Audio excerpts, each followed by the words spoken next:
Hello, everyone, and welcome back to the Anime Avenue podcast. I'm your host, Habit, and I'm here with the usual gang, Zypher and, Kid.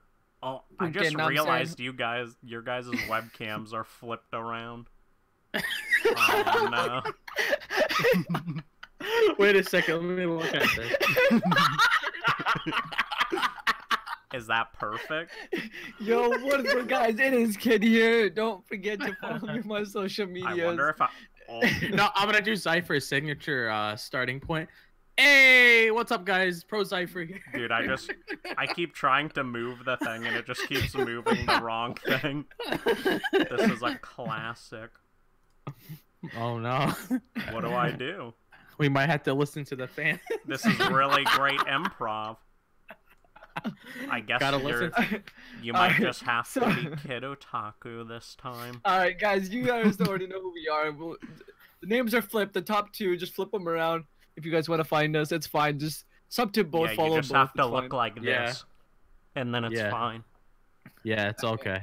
Yeah, let me just lean over to that sign over there. Just close your eyes, and it's better. All right. Well, I'm looking at it right now. We'll start out on the usual segment where we just talk about what we've been up to, so you can take it away, Zypher. I'll go first, because I didn't really start off. Fine. You can take it away, Kid Otaku. Alright, so pretty much what I've been up to lately, I've been catching up to a lot of series, and I'm actually going to check my Annie list right now, so I make sure I mention every single one. So I recently caught up to Black Clover, Dr. Stone, Hunter x Hunter, which we will be getting into in a little bit, and Orient. Those are like the main series that I caught up to. So I've been doing a lot of binging since I've been on vacation from work, so I had some time to just sit down, relax, watch some anime, and read some mangas. And I never really get the opportunity to do that because I'm always busy all the time, so it was nice to actually have a couple of days where I could just do just that. And that's pretty much everything that's been going on with me. You know, just catching up to series, something I've been wanting to do for a very long time. Dang. You're just getting it, grinding it out. Mm-hmm. All right. What about you, Zypher? I mean, What's been crack-a-lackin'? If you haven't heard already, I've been joining Kid on my rewatch through. It was like probably my fourth time watching Hunter x Hunter because it's probably one of my favorite all-time shonens. And we're gonna get into a little bit of future, but my opinion on Chimera has completely changed. But we'll get into like the reasons why and how it happened. But for the most part, a lot of people have been recently talking about Dr. Stone. I finally decided to check it out in the last couple of weeks. Amazing read. I was actually pleasantly surprised on like the premise of it was actually quite intriguing.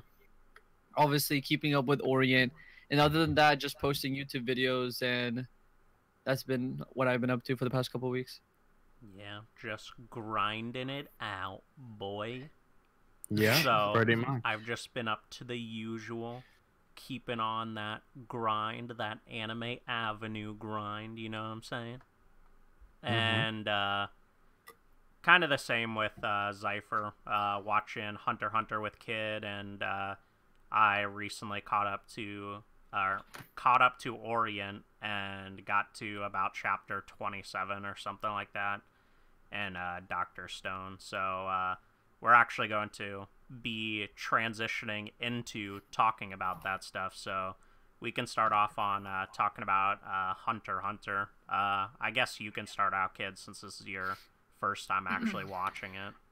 All right, so I've been wanting to check out Hunter x Hunter for a very long time, but I never really got the opportunity. Well, I had the opportunity to do so, but I never really, you know, sat down and decided to like watch the anime and stuff because I've been hearing a lot of stuff about it. I've been hearing a lot of people praise it, saying it's one of the best shonens out there, and I finally got the chance to watch it. And I know for like the past, I could say 2 to 3 weeks or so, me, Zypher, Habit, and a couple other people are watching Hunter x Hunter together, and it was actually a really good experience watching from episode 1 all the way into the end.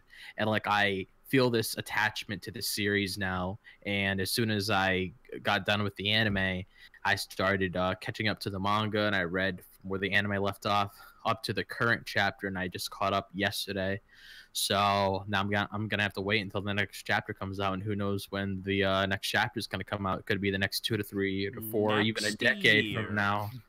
You never know. But I gotta say that like I really enjoy like the whole atmosphere in Hunter x Hunter. Like I don't know what it is, but I just like really enjoy everything about it. Like I enjoy the themes and like each and every single one of the arcs. I enjoy like what Tagashi's like bringing into the series, like with York New, getting focus on the Phantom Troop and Crollo, and then getting insight on Kurapika, of course, because that arc itself was mainly focused on Crollo, the troop, and Kurapika. And then you had Greed Island, which was heavily focused on Killua, Gon, and you had more training with Nen and stuff, and we got introduced to Bisky in that arc, which Graham is watching this right now, and he's a really big fan of Bisky, because when we were watching Hunter x Hunter with him, he was flipping out as soon as he saw her. And also probably my favorite arc in the series, Chimera Ant, and I believe that I believe it was like 70 something episodes or so, but 60. it was 60, but it was one hell of a watch, I can tell you that. I mean, I wasn't expecting jumping into that arc and exploring like everything within it. Like I didn't expect it to be that crazy, because like the thing about the Chimera Ant arc is that like it's symbolic, because it pretty much makes you ask, it pretty much asks you questions like how our society like works as a whole, and like just pretty much showing like how everything was showcased within that arc, like with these ants.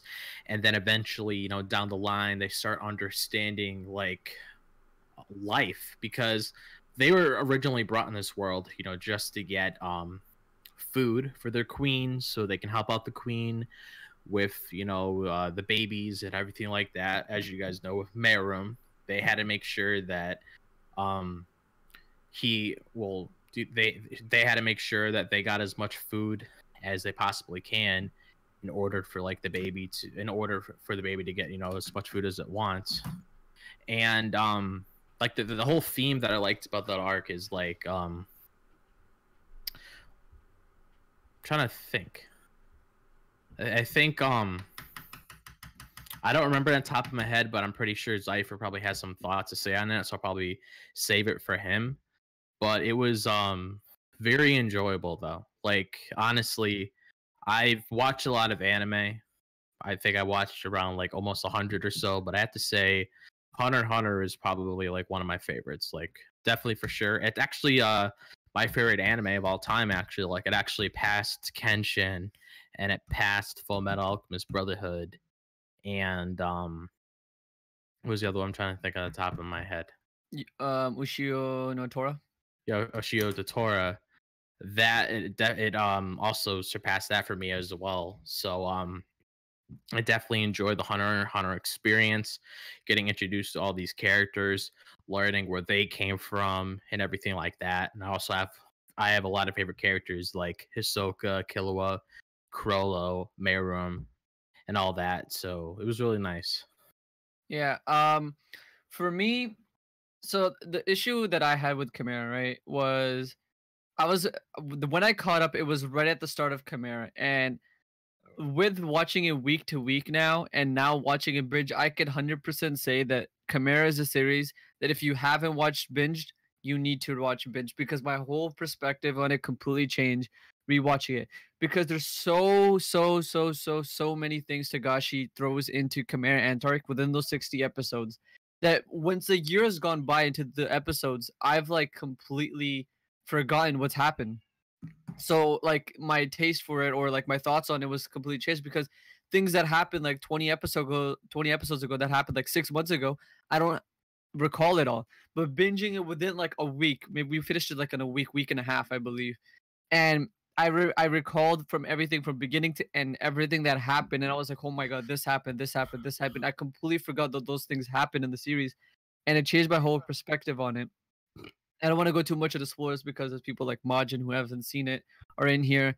But the stuff I think I gotta say, like I think a lot of people agree. Like with the characters you even mentioned, some of your favorite characters, Miriam, Hisoka, and Crollo. If that tells you anything, Tagashi just makes some of the best villains, like antagonists, whatever you want to call them, anti-heroes. Mm-hmm. he just does, and like even with the main cast is like everyone loves Kurapika, everyone's Leorio, everyone loves Gon, everyone loves Killua. Every single one of them gets their own progression. Everyone has their own storyline. Killua with his inner conflict of him being controlled by his brother, and all the stuff with him and Gon battling his own morals and issues because of losing a loved one and how he casts that aside. Miriam becoming more humanized from becoming this tyrant king who just wanted to kill and rule. Like it just has that constant flowing story of people actually developing constantly throughout the entire story. And even when they're not part of it, you come back to find them, they've completely changed as a person. And then obviously, since we all for me, I fell in love with Hunter x Hunter. It was your first time watching. We all jumped onto the manga. I'm slowly still catching up. You're already caught up, but man, like trying to reevaluate it, honestly, like it's hard for me to like put it above Code Geass and Fullmetal Alchemist Brotherhood because those two are like exceptional series. But when I compare it with like how much more I've gone from Hunter x Hunter, and it has similar aspects to both Fullmetal Alchemist Brotherhood and Code Geass, and the fact that the manga is still going and we still have more to get from it, I honestly might put Hunter x Hunter at my number one eventually, or like it's like I'm still conflicted on it. So it's definitely possible for me in terms of putting Hunter x Hunter at number one. It still holds up as one of the greatest shonen of all time. Yeah, definitely for sure. That's why I'm starting to recommend it to a lot of people because yes, it's been around for a long time and people are crazy to not hop on it, but there is still some people out there that haven't seen Hunter x Hunter. So like Majin, I know you're watching this right now, and even if there's other people that are watching this podcast right now after this is posted and stuff like that, you should definitely check out Hunter x Hunter. It's a great experience. And Kid, try turning off your camera, turning it back on because it froze. okay. But yeah, Hunter x Hunter, man. Like I think I fell in love with the series 100%. Like it was already in my top 3, but rewatching Chimera and then getting that whole everything rushing back to me, everything that happened. It's still conflicting, but it might end up being the cameras are all messed up now because of the call. Yeah, but like the thing that like Zypher was saying, and I just forgot, and it was like on the tip of my tongue. But yeah, I forgot. But yeah, continue what you were saying. I don't know why I forgot my point. I think the point you were trying to make was like you really loved like the symbolism and the parallels between Miriam that's what I was gonna say. Like the whole symbolism within the arc, like the message that Togashi is telling us and all that. That's what I really like about the arc. That's what I am with a lot of things. I like understanding the meaning behind things, why this is being addressed to us, and I think Chimera Ant does that very well. And the crazy thing to think about is the fact that Togashi came out and said that the Dark Continent has the potential to even surpass the Chimera Ant arc, and that's just crazy to think about, knowing that that arc itself can get to a higher level than Chimera. And Chimera's already considered, if not the best arc in shonen, like by majority of people, a vast majority who watch Hunter x Hunter and have watched a lot of other shows say it is the number one shonen arc. And the fact that he could top that, it's like, bro, Togashi, please, for the love of God, come back and write this arc because we need to witness that. If something can surpass Chimera and like the beautiful poetic arc that it is, you need to come back. You need to come. Get off your Dragon Quest and hop back on this game, Togashi. I beg of you.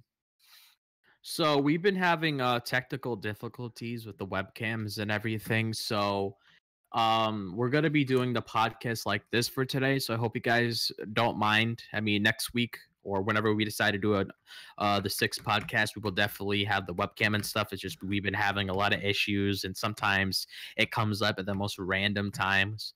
So I want to apologize for the whole webcam issue. I know you guys want to see our beautiful faces. I know you idolize us so much, and you have posters of us on your wall, and you have your own little shrines where you pray to us every single night before you go to bed. But trust me, you will see these 3 hunks in the next podcast. So you're just gonna be hearing our Jesus Beautiful, Christ. beautiful voices for right now. Yeah, I'm All sad right, I then. don't get to see Zypher anymore. Yeah. It's a sad day. Do My Hero Academia. I mean, we will definitely do an episode on My Hero Academia, Darth Vader, but Habit's still catching up. He just finished season 1 and 2. Once he watches season 3 and catches up, we'll definitely do an episode on My Hero Yeah, Academia. we'll 100%. do some sort of like wrap up thing for like this season. So we'll talk about what we watched this season or whatever. Yeah, for sure. Yeah. But I don't know. For Hunter x Hunter, for me, I mean, this is like the second time that I watched it. So I mean, definitely seeing it the second time, you catch a lot of things you didn't really catch the first time, and we watched a lot of it in dub, which was actually surprisingly really good. Oh, that brings me to a point.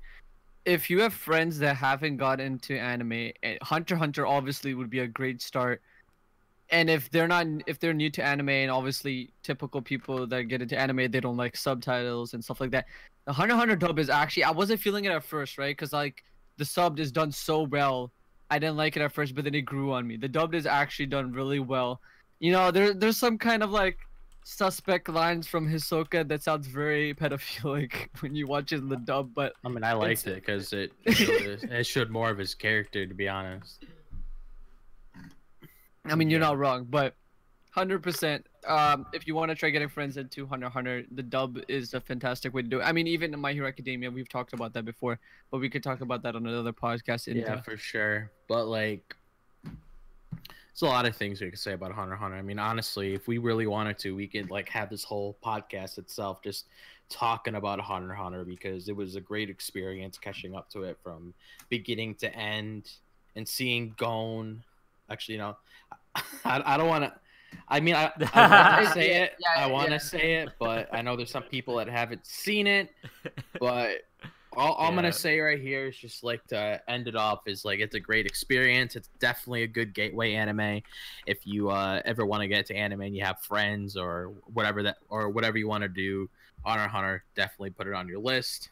Yeah, and Toonami is currently airing the dub still, so I believe it's like probably halfway through the Chimera Ant arc, maybe a little bit more than halfway, so probably in a couple of months it should be completed, I'm pretty sure. No, it's probably more than that. Probably like by the end of the year. Really? Yeah, because I was actually watching. Chimera ends at what? Yeah, that's probably right. I'd say 3 or 4 months. And it's at 106. Yeah, that's about 20 episodes. Yeah. Yeah, I was actually watching some of it yesterday because it was on. And they were like getting to the point where stuff is about to go down.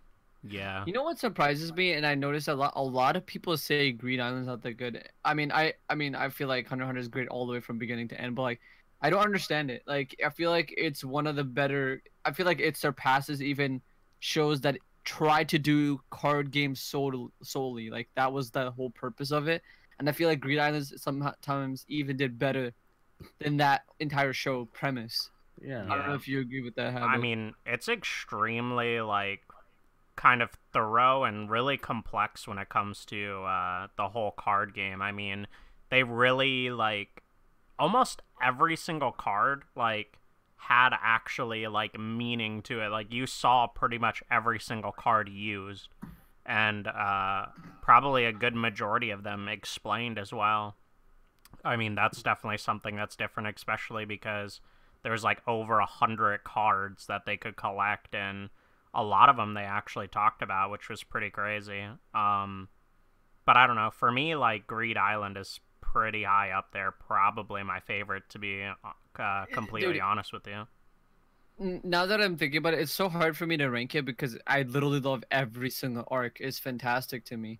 Like a lot of people don't like Hunter exam. I think it's literally probably the best exam that's done. Like I think it's better than Chunin exams. I think it's better than I'm forgetting the series, but there's a series that have done exams, and I feel like it's the best one. And I enjoyed it a lot. Like I fell in love with the series from beginning to end. Greed Island was done well. York New is probably my personal favorite. The whole mafia aspect with Kurapika's goals being aligned with it. And then, you know, obviously my reevaluation of Chimera Ant being the most poetic and symbolic, and considered the best shonen arc of all time.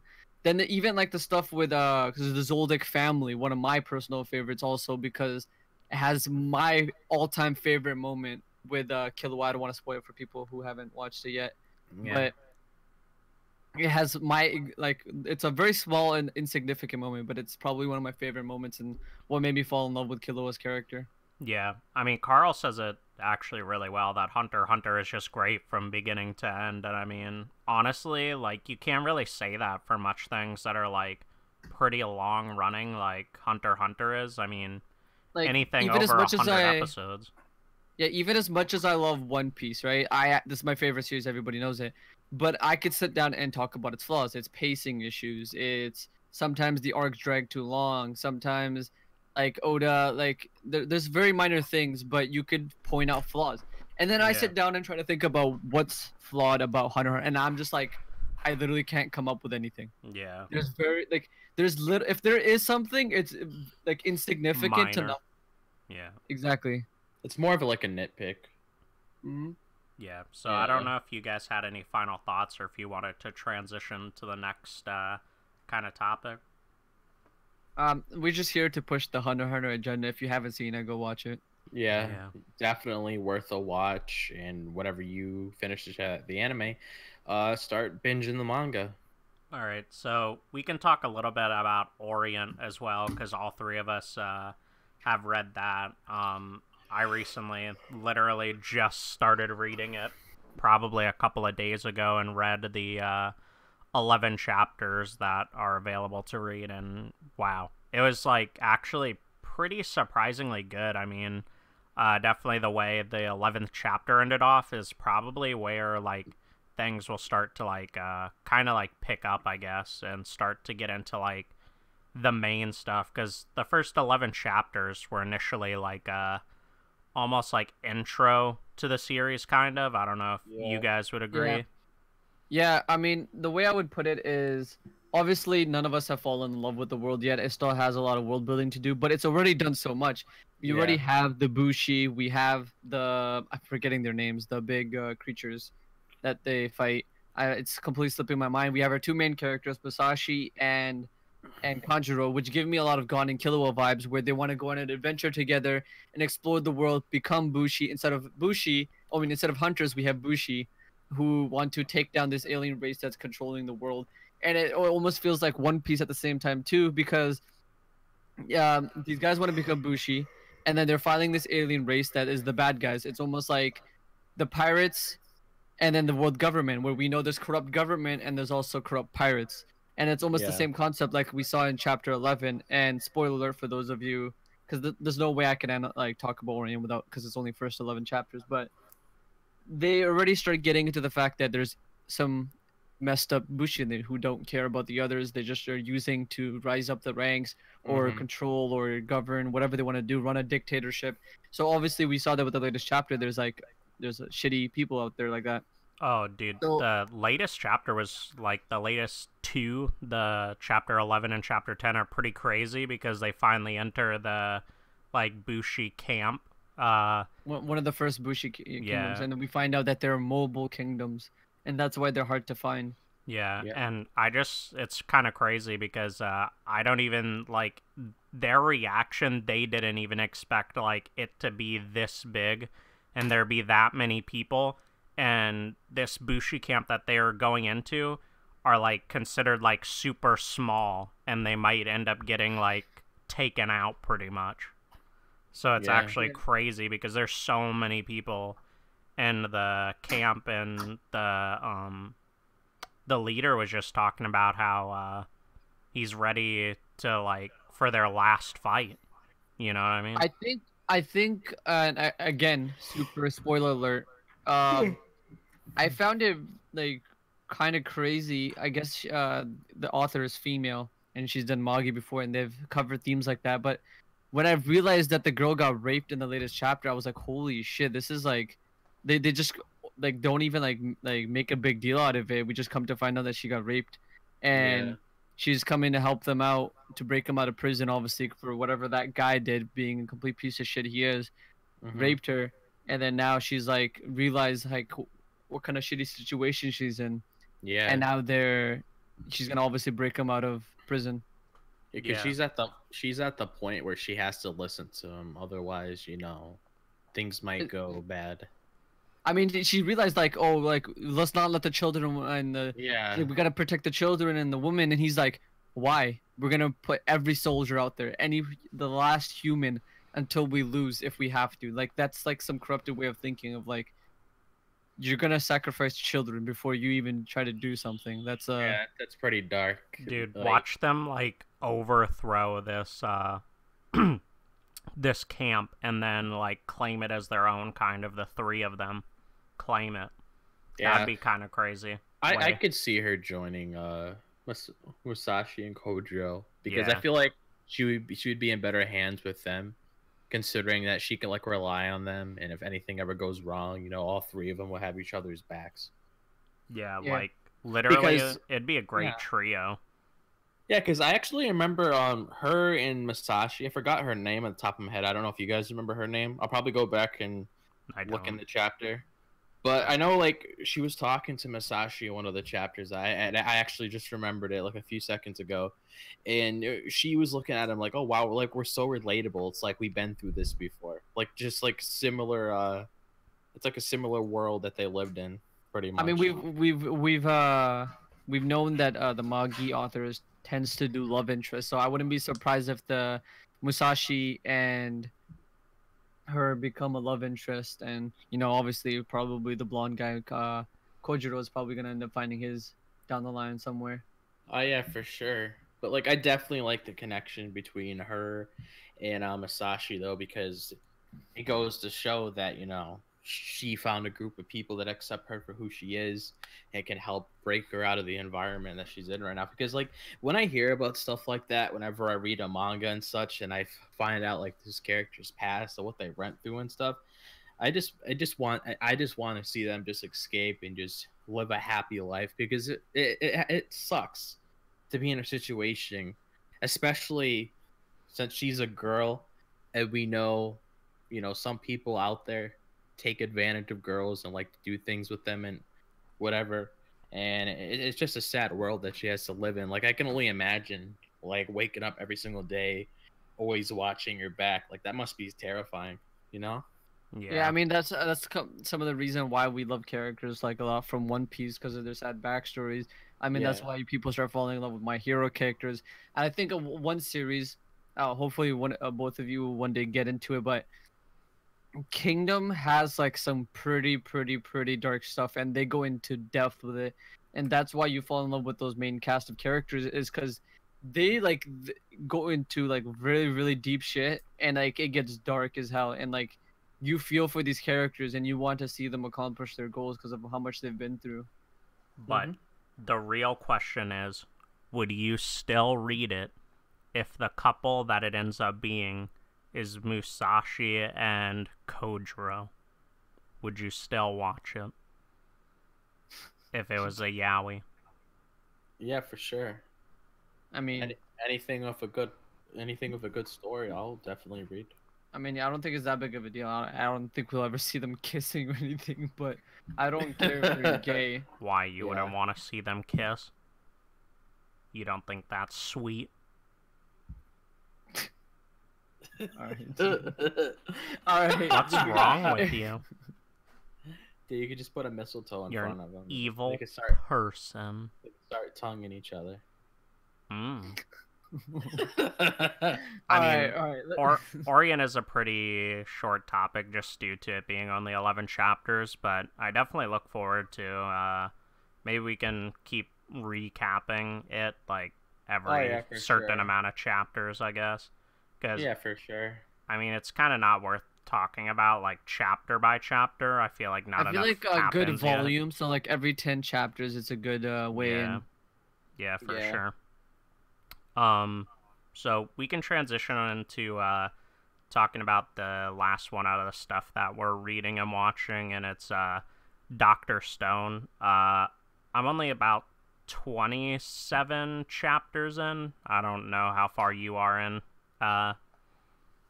Kid and Zypher. Aren't you reading it, Kid? Kid is caught up. Yeah. And I'm 32 chapters in, and I saw someone in the chat say any recommendations. Anime wise, we just talked about it for a long time, Hunter x Hunter, and I think this is a perfect transition. Manga wise, I feel like if you want to look for a good short series that it's up and coming, Dr. Stone.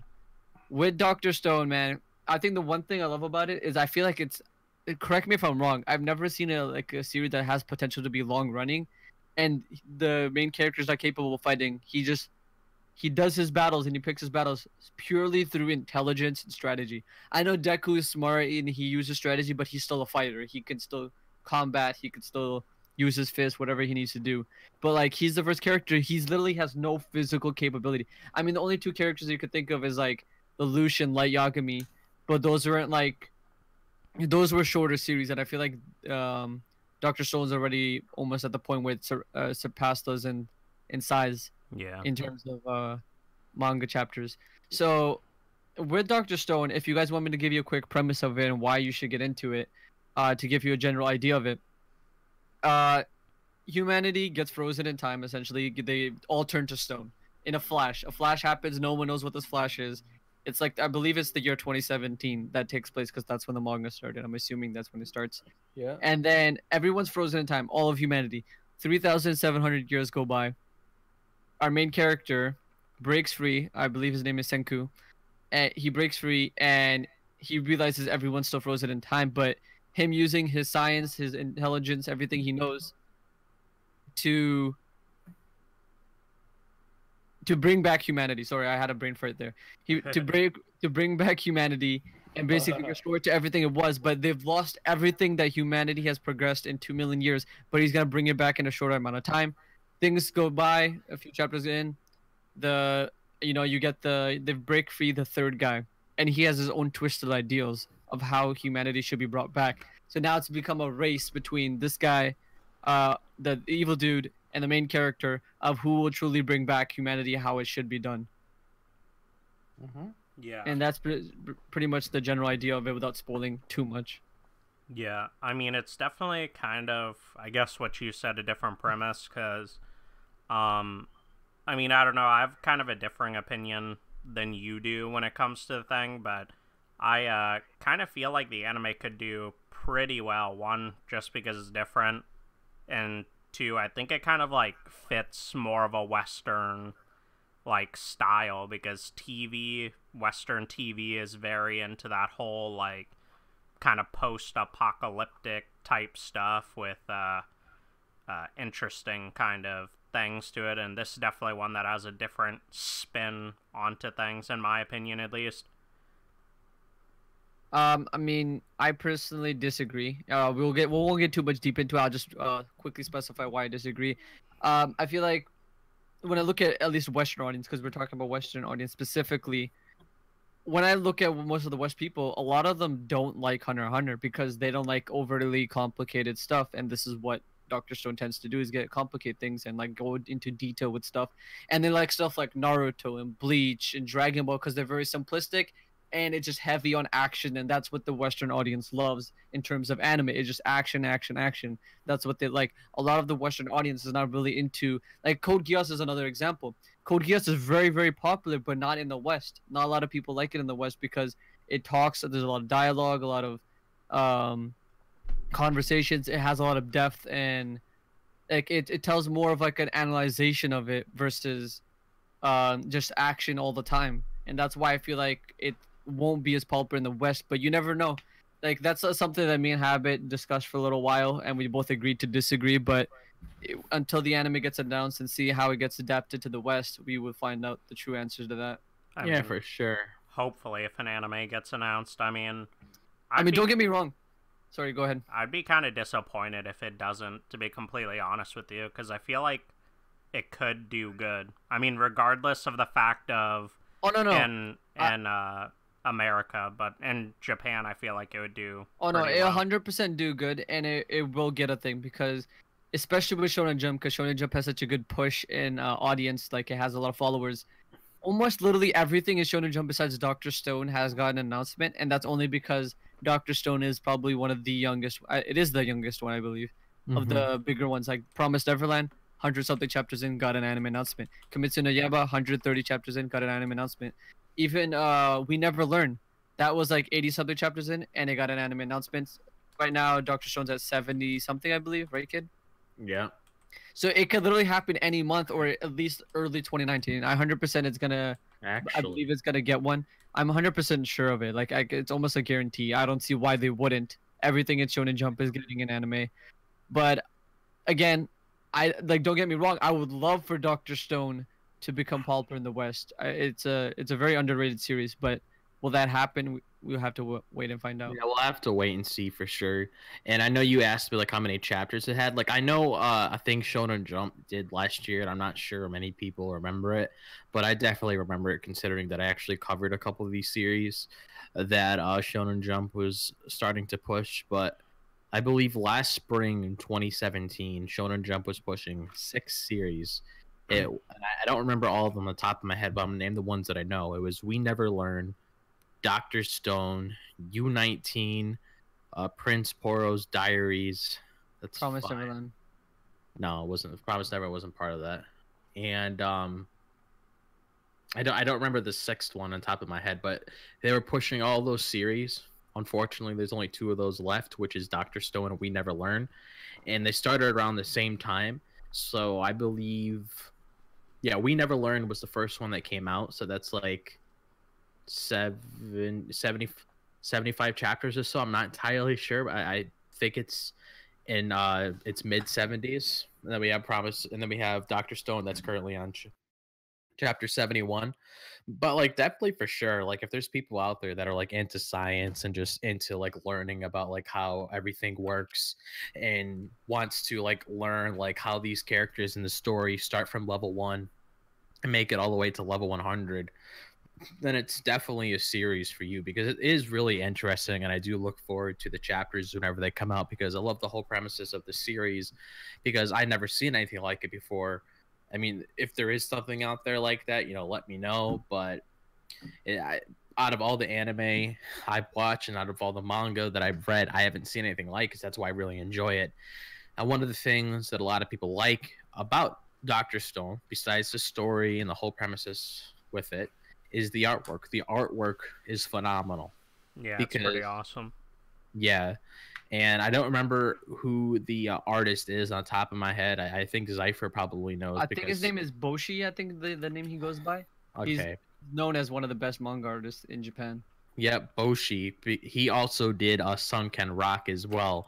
So pretty much with Doctor Stone, you have somebody doing the art and you have somebody writing the story. So the writer doesn't have to get stressed. Sorry, his name is Boichi. Oh, okay. So you don't have the writer getting stressed out where he's like, oh, okay, I gotta write the story and I gotta do the art. You know, there's a lot of mangaka that do the art and the story, like Horikoshi, Oda, you know, Tite Kubo, Kishimoto, you know, etc. So on, Hiro Mashima, whatever.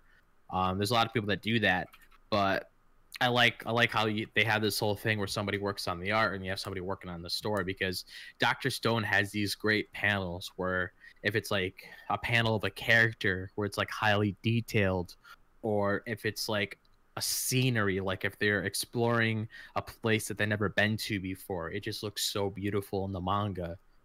And I definitely hope, like I'm not gonna like spoil anything with Dr. Stone, by the way, because I'm ahead of you guys. But what I can say about Dr. Stone is I definitely hope it becomes something one day, and I'm pretty sure it's gonna get an anime announcement. I wouldn't be surprised if it gets an anime announcement by the end of the year because, like you said, it's one of the last manga that's currently running in Shonen Jump right now that haven't gotten an anime yet. And I wouldn't be surprised, like I said, if it's around the end of 2018 where we get an announcement where it says Dr. Stone has an anime coming out for like 2019 and stuff, because that would actually be really cool because I like when other series get pushed in Shonen Jump because we know One Piece is popular. One Piece is like on its own pedestal. You can't touch it. Yeah. And you got Hero Academia, which is pretty much the underdog right now. It's getting up there. It's popular. It's huge in the West. But the thing that I like what Shonen Jump is doing right now, it's pushing these new series that are coming out. Like you got Jujutsu Kaisen, for example, and it's a manga that I'm currently reading right now, and I'm a big fan of it. And I hope it has the exact same treatment like these other series. And its first volume sold 70,000 copies, and that's really good for a first volume, selling 70,000 copies and stuff like that. So like I definitely want to see all these series get pushed so they, you know, become something one day, and it attracts the right audience and everything. Because Dr. Stone definitely has potential, and I definitely want to see it become an anime so we can like relive all of these scenes that we've read in the manga. Like that would be really awesome. Yeah, for sure. So I wanted to kind of veer away from that topic a little bit. Someone in the chat asked that he wanted you guys to give him some tips on YouTube since his channel has recently grew faster than he expected, and that it was kind of freaking him out, and he didn't want to disappoint people. What do you think are some good tips to capitalize honestly, on some growth, I guess? I would say, I mean, like, we're still a really smaller and younger channel. His kid's a little bit bigger, but he's still a very small and growing channel.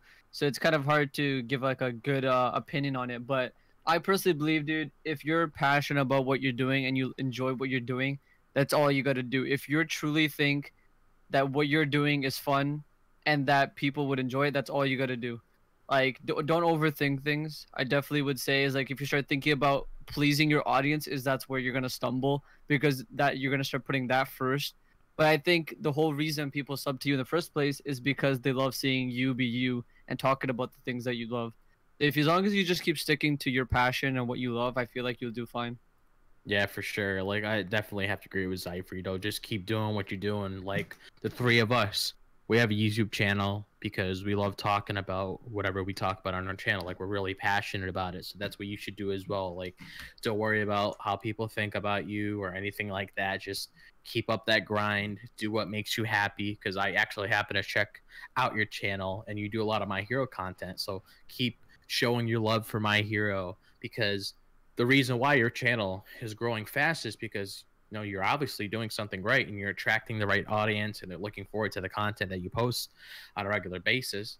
So I would definitely continue what you're doing. Don't worry about like anything else. Like don't get stressed out about it. You just be happy you got to the point where you were, because all of us been in your shoes before, where we started getting attention on our channels and stuff and like, wow, this is crazy. Like I can't believe it actually can't believe it. We actually reached this point and stuff. So I would just like push through it and everything. Like it's just keep doing what you're doing. Yeah. I mean, I would think the only thing that you could really think about maybe changing, I don't know you personally, but maybe if you don't have like the best equipment or something, I mean, that's a perfect thing to change just to add higher kind of quality to your stuff. I mean, even all of us still upgrade our stuff. So I mean, you're probably never sit content with it, but I mean, at least maybe if you take the effort, if you don't have like a dedicated good microphone,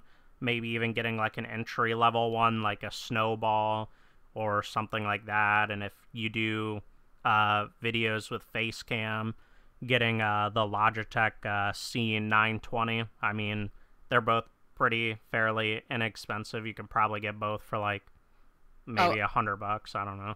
A popular thing that I see a lot of bigger people seem to say nowadays, and I highly disagree with, is like, oh no, you just need this little tiny thing and the cheapest stuff. And it's like, I don't think that works anymore. Back then, I would agree with it. They're like, oh, I started with this, but like it doesn't work anymore, because there's smaller people that have upped their game, their quality, their microphone, their video quality. So you have to compete with all those other people. Why would someone subscribe to you? Especially in this oversaturated community, someone's doing it the same thing as you, but better, because higher mic quality, higher thing quality. So I disagree with the fact that people are saying just get the cheapest stuff ever. You're just starting out. No. Yeah. Look into it. Look up YouTube videos if you have to. Look at what other people are using. Not go too expensive, obviously. You don't want to go all out and rip your bank account. But there's like affordable stuff. Like the Blue Snowball is like $50 to $80 now. Like it's a good starting microphone for YouTube. C920, Lum King just said it's $60 now. Yeah. Like those are like good starting stuff. That's stuff. Some of the stuff I'm still using. Yeah. Yeah. And like, same. yeah, eventually we all want to upgrade, but like those, like there's cheaper stuff out there than the Snowball and the C920, which I feel like But- the Snowball and the C920 have to become the standard at this point, Yeah. the minimum. Yeah, I definitely think that's the minimal. That's kind of why I said it. I mean, I think like even the Snowball is roughly like $40 or something. So yeah, like I Yeah. said, all together with the webcam and the microphone, probably like $100, something like that. I mean, honestly, it's not horrible because when you like think about it, like a good like audio mic, like a Rode mic or something like that, will set you back like $200 or $300. So when you can buy something that's like $40 or $50, that gives you, I mean, not comparable to that, but at least better than using like a microphone that's built into your computer or like into your webcam or something. But yeah, I mean, definitely just if you see growth, then I mean, chances are you're doing something right and people are liking what you're doing. So as far as that, probably not much that you really need to change. I mean, like we said, we're not experts on it or anything, but I don't know. I feel like that's pretty decent advice. So I hope that kind of helped clear it up, I suppose. Mm-hmm. So we'll probably just do a little wrap up type of segment, and it's going to be about anime that kind of exceeded our expectations, and I guess we can slightly talk about it. It doesn't have to be too like in depth. I just feel like there's a lot of shows for me personally that I've seen, and some I wasn't really expecting much out of, and then surprisingly got a lot out of.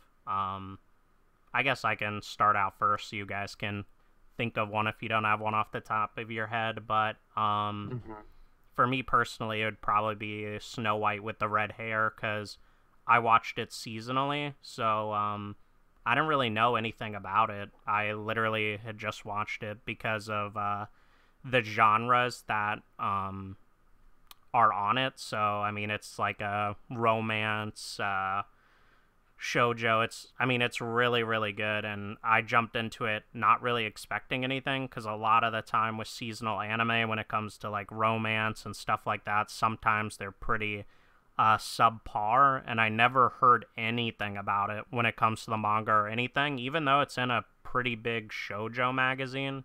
Granted, they're not as big as shonen stuff, but I never really heard anything about it. Jumped into it, and it's up there and probably one of my favorite anime that I've ever seen. So that's definitely one that I feel like is like 0 to 100, because I expected nothing and got kind of everything out of it. So I don't know if you guys run into an experience like that. Mine would definitely be Code Geass. I remember my real life friend always recommending me it constantly. I'd get like 3, 4, or 5 episodes in, stop it, then maybe tried it again after a few months, stopped it. And my friend one day was like, "No, dude, you need to watch this anime."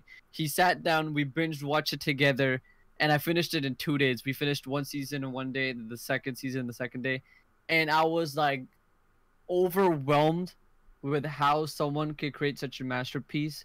And I think the thing that where a lot of people fall off of it is because it's a story that it's not realized as a masterpiece until you get to the very end, because it's everything that is happening for a reason. It just build up, set up, and then you get to a point where like everything is just confusing to you, and then you get to the very last episode, and everything clicks in your head, and these feelings of sadness, happiness, confusion, anger, like everything just overwhelms you, and it's like has some of the most beautiful, it's like probably the most beautiful ending I've seen to an anime by far. I don't think anything I've seen could top the ending of Code Geass in terms of endings, and that's what makes it a masterpiece to a lot of people. So that was a show that I expected not to be anything, constantly trying it, and it ended up becoming one of the greatest animes of all time for me. Yeah, I mean, honestly, in my opinion, like, Code Geass is one of those things where, I mean, a lot of people love it, but to be completely honest with you, it's not like one of those things where people always talk about it, if that makes sense. It's kind of like one of those things where it's like, yeah, duh, Code Geass is amazing. And then that's kind of like all that needs to be said. I don't know if you kind of agree with that, Zypher, but I don't hear people like constantly rave about it, if that makes sense. I mean, I've talked to quite a fair. It's not a series that's talked about heavily, but I know a lot of people, and when I come across them, we could go on for hours talking about Code Geass. But it's not really a pushed like series that people talk about a lot on the timeline and stuff like that. Yeah. So I agree with you. Like it's not talked about a lot, but within like the small little like it's not an unpopular anime by any means. It's like some of the most highly. It's one of the highest rated animes, on my anime list on like the website my any list, and I'm quite a few amount of people have seen it. It's one of the most popular in Japan too, and it's an anime original.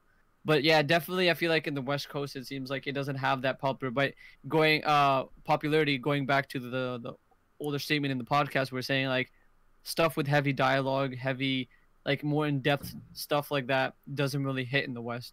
Mm. Yeah, Yeah, for sure. Unfortunately. So what would you say is one for you, kid?